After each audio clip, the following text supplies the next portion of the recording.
Hello and welcome to today's session in our series of discovery webinars where we are discovering the geometric suite of data analytics and its capabilities for advanced data analytics.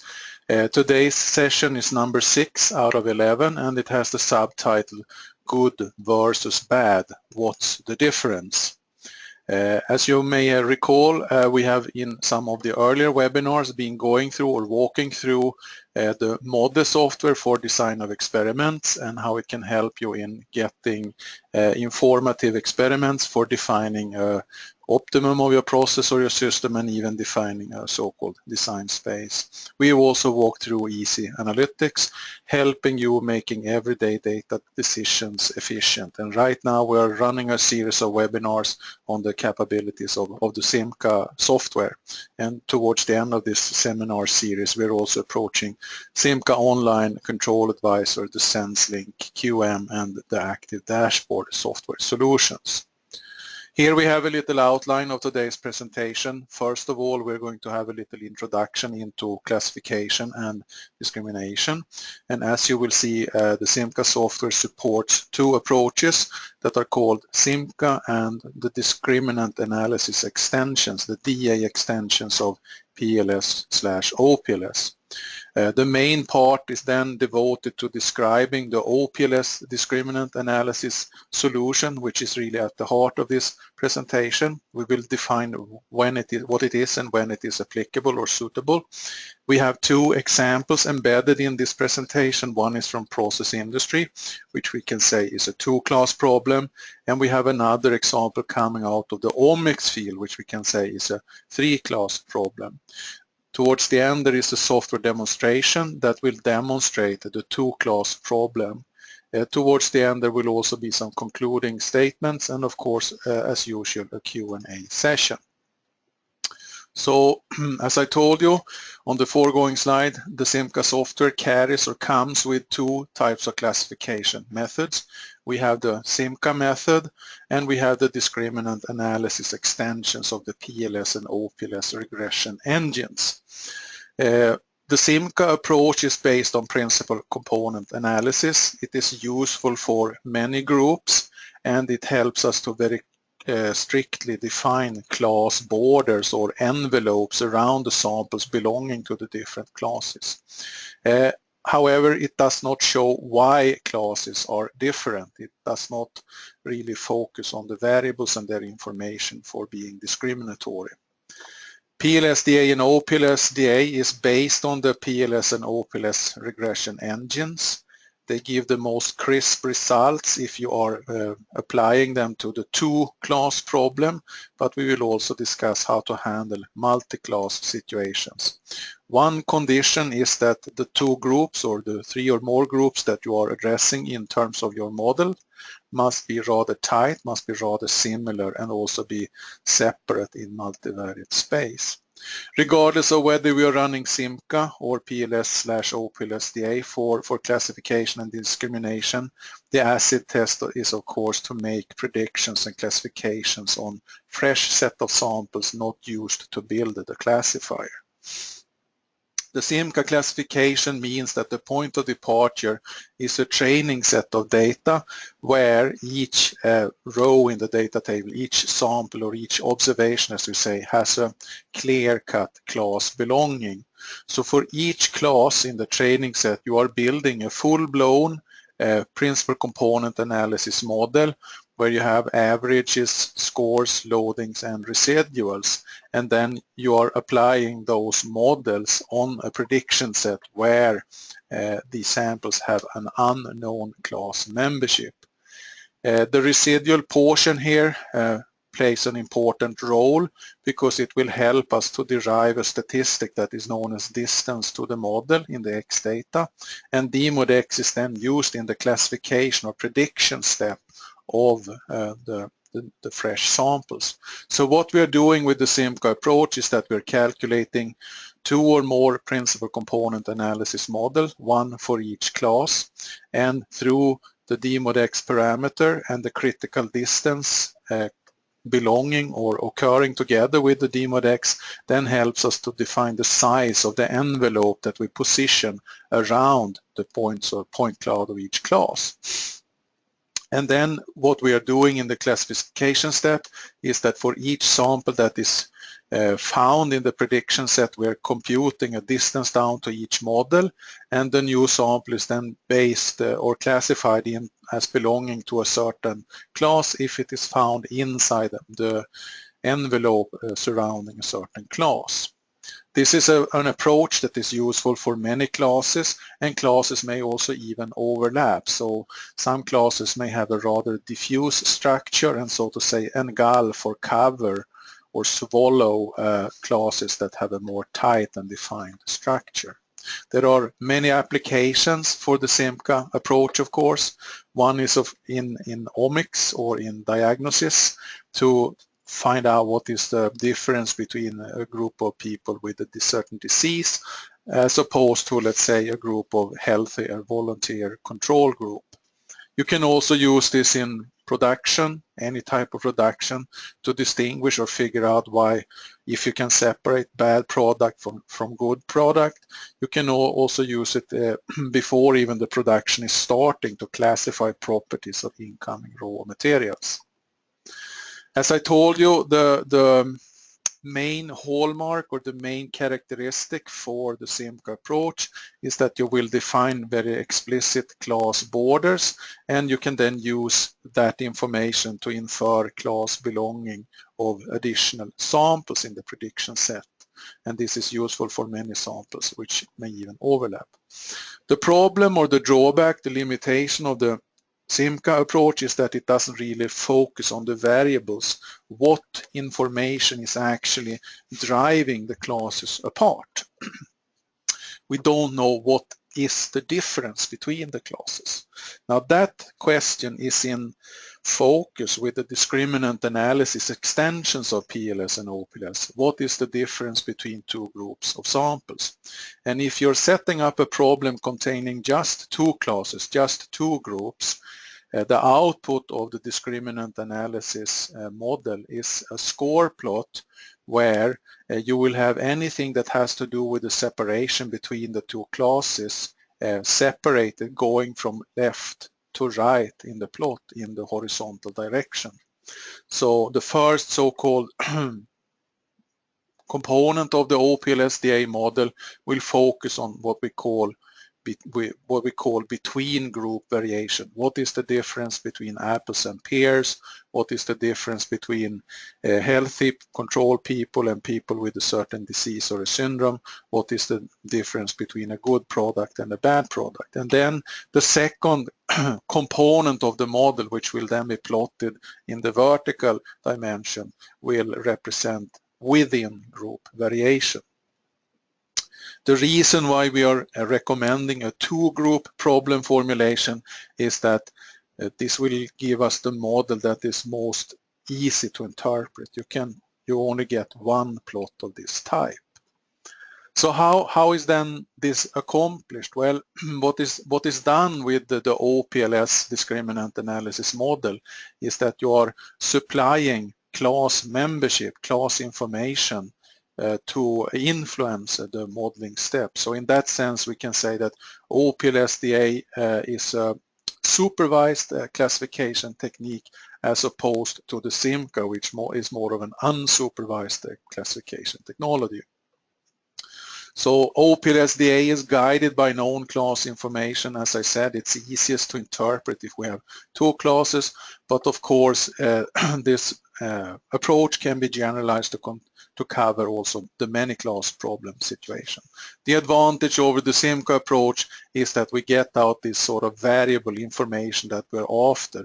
How good are the different variables, the different columns of the data table as being discriminators? On this line, we see a little bit more zoomed in on how the Y block representing class information is structured or built up.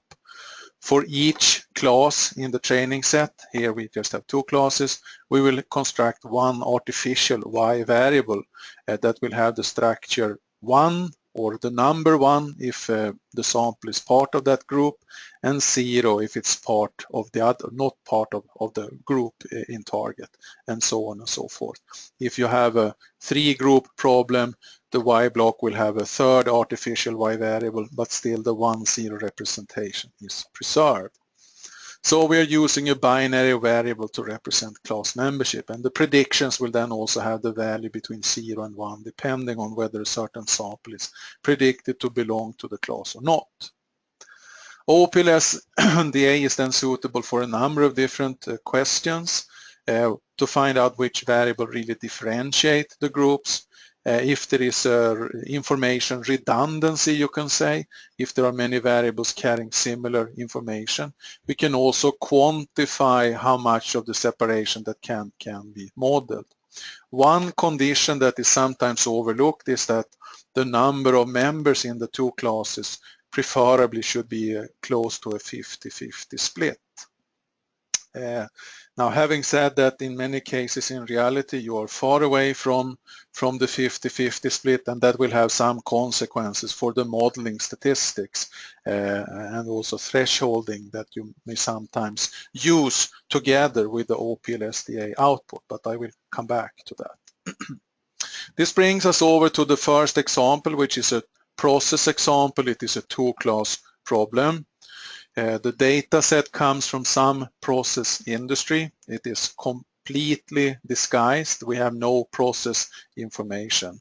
What we know is that we have 175 cases of product and that 167 are good because the process mostly worked well and only occasionally it caused or resulted in a bad product.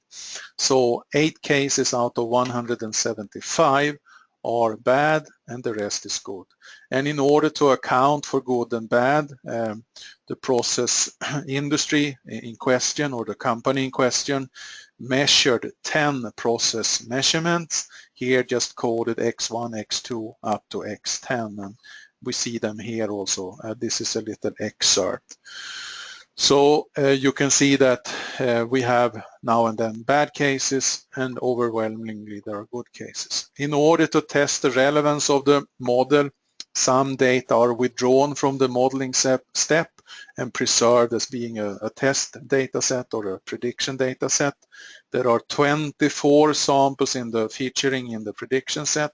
Their quality, good or bad, is of course not presented to the model, but we know that 22 out of 24 are good cases and 2 out of 24 are bad.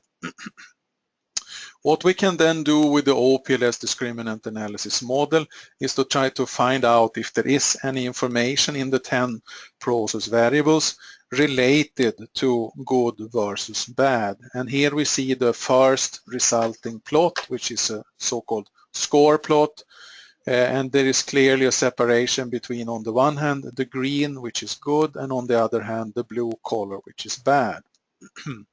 If you would have had a more balanced situation, a 50-50 split between the two classes, usually you would have the origin of score plot to be in between the two groups. But in this case, because one group is much larger than the other, there are many more good than bad, the good is actually being a little right shifted and is actually covering the origin of the plot. So the little diagnostic twist and upside that you're looking for is then lost, but it would have been there if we would have had a more balanced situation between the two classes. In the next step, what you can do, apart from looking at the variables, you can also apply the model to the test set. And here on the next slide, we see that the two cases that are known to be bad in the test set are also predicted as being bad. So that is a very strong indication about the usefulness and relevance of this model. We can then look at complementary plots giving variable related information. This type of plot is known as a loading plot, and it will highlight the important variables. And we can see on this plot that there are 4 drivers for the bad condition.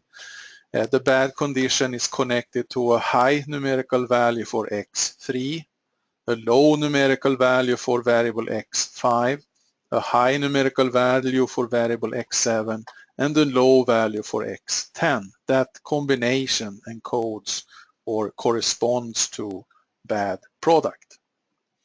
Here we then see raw data plots of the different variables. We can see that with x3 we are constantly on the high side with bad, and constantly on the low side for x5, constantly on the high side for x7, constantly on the lowest numerical end for x10, exactly according to the numerical values of the coefficients.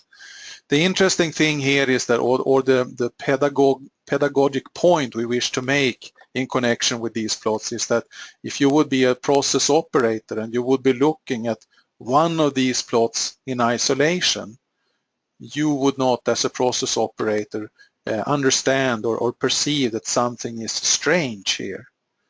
And as long as you would look at any one of these 4 plots independently from all the other plots, you would not be alerted to the fact that you actually have a difference between good and bad. It is only when you look at the information in all these 4 process parameters together that you understand that something is not right. And here we are plotting a 3D variable plot for 3 out of these 4 variables. We are not plotting the 3rd variable, but we are plotting number 5, number 7, and number 10. And then clearly you can see that the bad group is told apart from the good part. We will come back to this example in the software demo. We now extend this approach to a 3-class problem, and it will not be drawn from process industry but from something called the omics field. So the data set that we're looking at comes from a study of making genetic modification to a tree, to a series of poplars by GCMS metabolomics. We have the wild type, which is coded as WT here, and then there are 2 genetic modifications. There is a certain gene that is up-regulated in one group of plants and down-regulated in the other group of plants, and these groups are called 2B and L5. So in total there were 26 trees that were grown and samples were taken from each, and then these measurements from coming out of the resolved GCMS profiles represented 78 variables. So what we're doing now in the 3-class problem is actually still to set up 2 group models. So the first model is comparing the wild type with one of these 2 modifications where this gene is up-regulated, and we can see that 14% of the variation or the information in the GCMS variables is correlated to separating the wild type from the genetically modified set of trees. And 27% of the variation in the GCMS data is systematic, but it has nothing to do with the discrimination between the wild type and the genetically modified trees. Now, because we have constructed the problem as a 2-group model rather than a 3-group model, the score plot that we will look at will have this very nice feature that the 2 groups, if we can separate them, will be on either side of the 0 of the score plot. So to the left we have the wild type, the different samples, and to the right we have the trees representing the genetically modified species. So the first component of the model going from left to right holds group separation, and the second component going from bottom to top hold variation that is not related to the group separation. So that means if we want to find out what is changing between the 2 groups, we can look at the loading of the first component. Usually when it is plotted in the Simca software, it comes in a variable order. The variables are in the number order, you can say, but in order to highlight or zoom in on the most strong discriminators, you can size sort this loading plot. So it means that in the left-hand part you will find those variables that have the largest negative loadings, and in the right-hand part you will find those variables that have the largest positive loadings.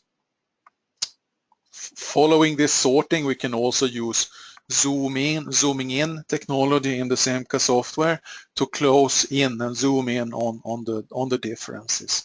Here we see on the left hand side where we have highlighted a certain variable which has also a very small confidence interval, meaning the information is precise. Double-clicked on it and drill down to the raw data. So what we are comparing here is the numerical mean value for the green group versus the mean value for the red group, and it is undeniably so that going from the green group to the red group, the numerical value in this particular variable is decreasing. The OPLS discriminant analysis inside the Semca software comes with a series of dedicated plots that are intended to amplify the interpretation, and one of those plots is the Splot. Without going into its details and theoretical foundation, we can say that usually when you create the Splot, the variables have a distribution resembling the letter S, and hence the name Splot. So here we have used coloring, marking or highlighting in the Semca software, and variables that have a blue color are the most upregulated ones. These are variables or chemical species that increase in value or in abundance when we go from the control group to the treated group. Conversely, the red variables are the ones that are most down-regulated. They decrease in value when we go from the control group to the treated group. So variables with a red marking have a larger p-core, meaning that they are also more reliable as group discriminators. We can then also in this model look at the second component, the change when we go in the vertical dimension from the bottom to the top, and try to figure out what is the within group separation. There is a little split in the wild type, and we can then plot the loading for this component, run the size sorting, and we are alerted to the fact that when going from the lower marked group to the upper marked group, there is a change in primarily in the sugars, in glucose, sucrose, and fructose. And for those of you that are, or in order to work out a meaningful interpretation from this information, you have, of course, to be initiated in this type of problems. But for people that are initiated, this may indicate that there is a sampling issues that you could try to address and resolve in the future to remove this split. We have a three-group problem, and we now involve the third group in terms of another two-class model. We are preserving the wild type in the modeling, but we are replacing the upregulated group called 2B with the samples from the downregulated group called L5. We are again developing an OPLS discriminant analysis model, find out very similar information that around 17% in this case of the variation in the, or the information in the GCMS variables is correlated to separating the wild type from the treated group. About 36% of the variability in the GCMS variables is systematic and relate to within group variations. Again, we can look at the score plot. We have again a strong class separation also in this case, the wild type being still green placed to the left, and the downregulated class or samples of the downregulated class are found in the right hand side. And we can also plot an S-plot and so on and so forth and interpret. Now, in the connection of the three-group problem and many more group problem, we have another dedicated plot beyond the S-plot in the Semca software that is known as the Zplot, which is short for shared and unique structures. This is a scatter plot of the correlation scale vector from two separate PLS or OPLS or OPLS-DA models against each other. Any shared structure will be variables lining up close to each other along the diagonal, and unique structure is than variables that are not located along this. Here we see the Zplot for the popular example, and we have then highlighted or marked seven variables for a discussion. So on the diagonal running from the lower left-hand corner to the top right-hand corner, we have variables that change in the same way when we go from the wild-type class and to either of the two treatment classes. So this is a shared information structure. So for instance, phosphoric acid would be upregulated in both models, and linoleic acid would be downregulated in both models. Similarly, we would have variables if there would have been variables on the opposite diagonal, so to say, from the top left corner to the lower right-hand corner. That would also be variables being part of the shared structure, but the correlation would be inverse. The unique structure are variables that change either from left to right or bottom to top. So for instance, quinic acid is a variable that is downregulated in the first model and it hardly changes at all in the second. Glucaric acid is a variable that is upregulated in the first model and hardly changes in the second model. So it is a unique structure for that sample constellation. And the same goes for beta-cytosterol and inositol. They represent variables that are down or upregulated in the second model but hardly change at all in the first model. So they are also part of another unique structure. And finally, we have these two piperidin, etc., that is close to the origin and it doesn't change at all in any of the two models. So the Zplot is a really powerful diagnostic tool to interpret a series of OPLS-DA models that work on the basis of two groups at a time. We will now go into the Simca software and make a little demonstration of the first data set. So we are now going into the Simca software, and like a good chef, I have run some preparations. And what we can see here is that we have imported two data tables.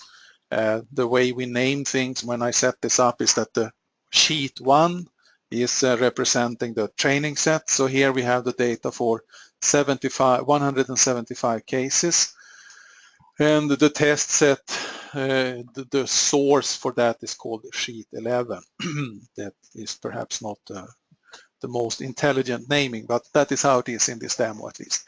In connection with earlier webinars in this series where we have demonstrated and discussed primary identifiers and secondary identifiers and batch identifiers, with this example we actually see another type of identifier come into play in the Simca software, and that is the class ID. So in the import we have defined this second column from the left as a class identifier. So Simca will know whether a sample is part of the good class or the bad class. The class identifier is containing no information in the test set, so to say, but it could have if that would have been known. So we will now minimize these data tables and go to the work set dialog, define a new work set, and the shape or the architecture of this work set dialog I have gone through in earlier webinars, and I just refer to those recordings. We have an overview tab where we see all the samples and observations that are currently included in the model.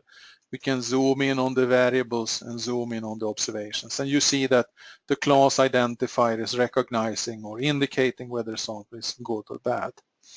We are not going to modify anything, so upon clicking OK, we will calculate an OPLS-DA model, and we ask for the two first components. And here we have the score plot that I was showing as part of the PowerPoint presentation. So the separation between good and bad product occurs in the horizontal dimension, which is the first component of the model.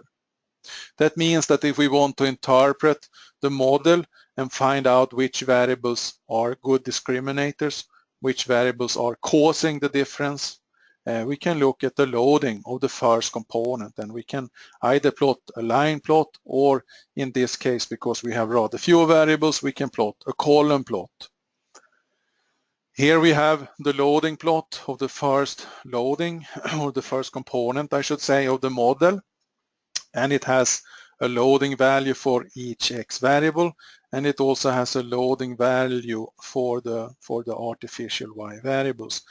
Now in the two-class problem scenario, you don't really have to watch or investigate, interpret or bother about the y part of the loading, because the information is redundant. So what we usually do in a plot like this is that we are modifying and only plotting the x part of the loading, the p part. So we're disconnecting the q part, the y loading.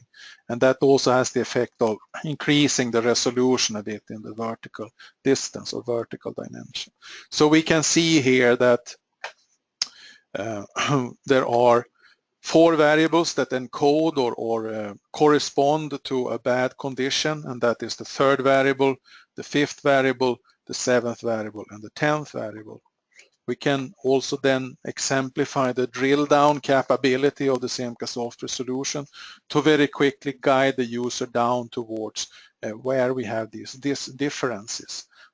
So we can either plot the raw data of a variable like this as a line plot, and if we also put up a highlight like that, we will see where we have in the 3rd variables the bad cases, which are at the high numerical end. There is another type of plot that you can do, and that is a scatter plot. We go to the scatter plot dialog.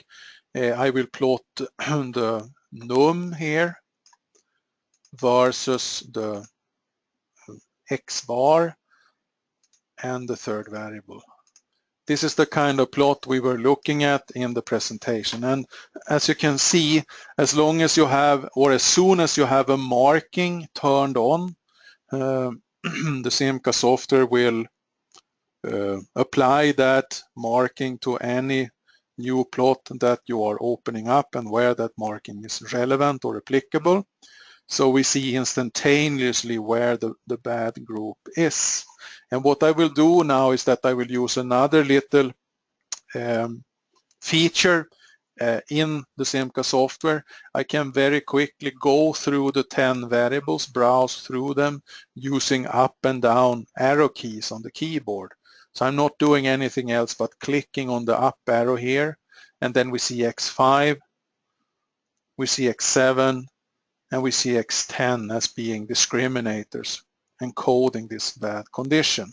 But as I said in the early part of this presentation, if we are a process operator and we look at one of these plots independently in isolation from any other plots, we won't understand or won't pick up that there is a difference between the good and the bad condition.